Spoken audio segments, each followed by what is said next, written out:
Assalamualaikum warahmatullahi wabarakatuh. Perkenalkan, nama saya Nanda Syamia dengan NIM 0701213080. Saya akan memenuhi tugas UTS Bahasa Indonesia tentang materi yang akan saya jelaskan, yaitu komunikasi lisan dan tulisan.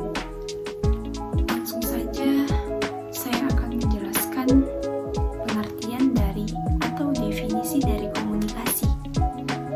Komunikasi merupakan suatu proses percakapan atau pembicaraan yang mengeluarkan suatu opini atau ide dari satu sumber ke satu sumber penerima yang lain. Adapun tujuan dari komunikasi ini ialah untuk dapat mengubah sikap atau mengubah suatu penyampaian yang berupa opini ataupun pendapat dan ataupun dapat menjalin suatu hubungan baik individual, kelompok ataupun organisasi. Dan adapun fungsi dari komunikasi ini ialah sebagai alat kendali atau kontrol yang berupa menyampaikan suatu pendapat atau pikiran dan dapat mengajarkan atau memberitahukan segala sesuatu yang akan kita bicarakan. Komunikasi ini terbagi menjadi dua, yaitu komunikasi lisan dan komunikasi tulisan.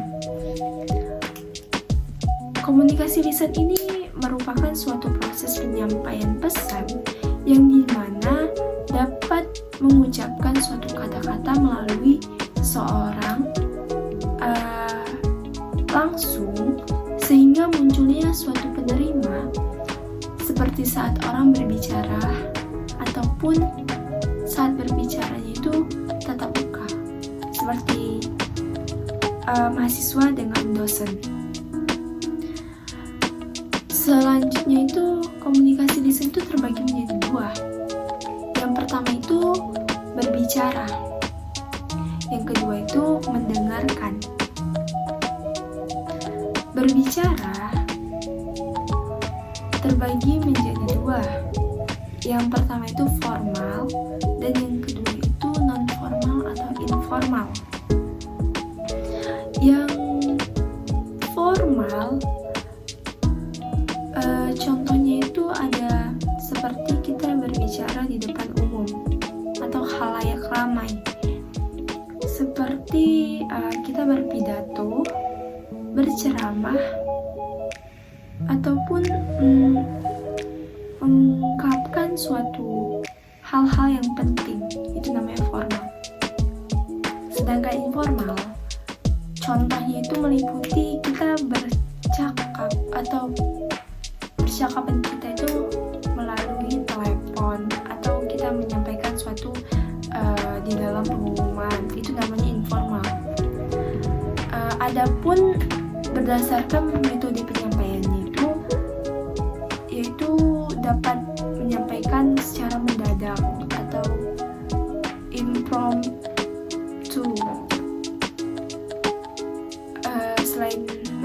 Selain secara mendadak, adapun berdasarkan catatan kecil, hafalan atau naskah. Yang kedua itu ialah mendengarkan. Mendengarkan terbagi menjadi 4 unsur. Yang pertama itu mendengar sebagai penerimaan terhadap rangsangan pendengaran. Yang kedua itu perhatian. Yang ketiga itu memahami, dan yang terakhir itu mengingat. Adapun jenis di dalam mendengarkan itu salah satunya jenisnya itu mendengarkan yang menyenangkan.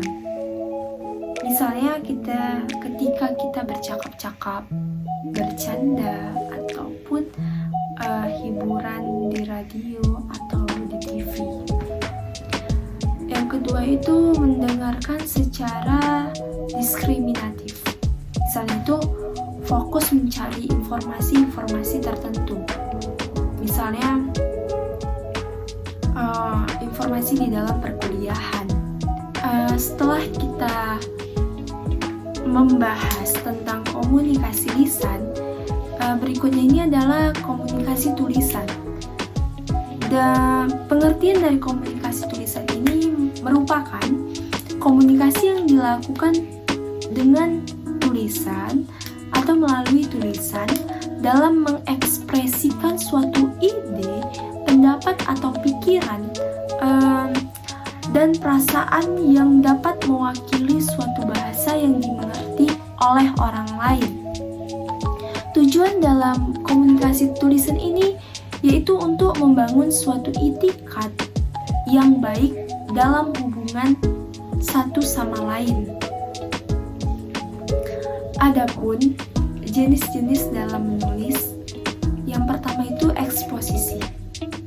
Eksposisi ini merupakan pemaparan pokok pikiran untuk memperluas suatu pengetahuan atau pandangan si pembaca.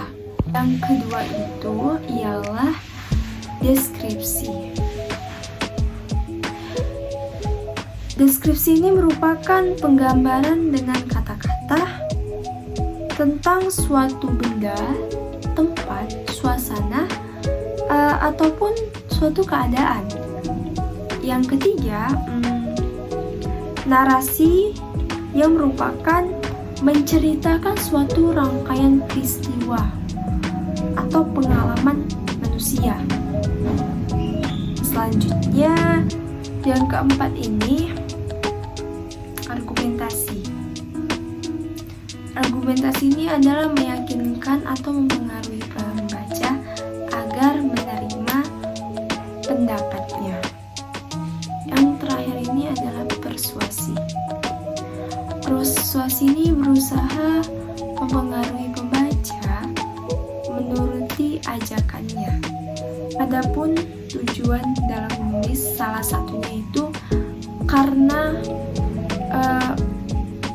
untuk ditugaskan atau kemauan sendiri dan untuk meyakinkan atas kebenaran gagasan yang diutarakan. Yang terakhir yaitu perbedaan komunikasi lisan dengan komunikasi tulisan. Komunikasi lisan ini pesannya sangat relatif sederhana dan mudah dipahami. Sedangkan komunikasi tertulis itu pesannya rumit dan sangat rinci yang dibutuhkan. Selain itu, komunikasi lisan diucapkan lewat pelafalan atau pengucapan secara langsung. Sedangkan komunikasi tertulis atau komunikasi tulisan itu menyampaikannya segala sesuatu penyampaian dengan menulis dengan kata-kata dan bahasa. Komunikasi lisan ini juga mendorong suatu interaksi dan dapat memecahkan suatu masalah.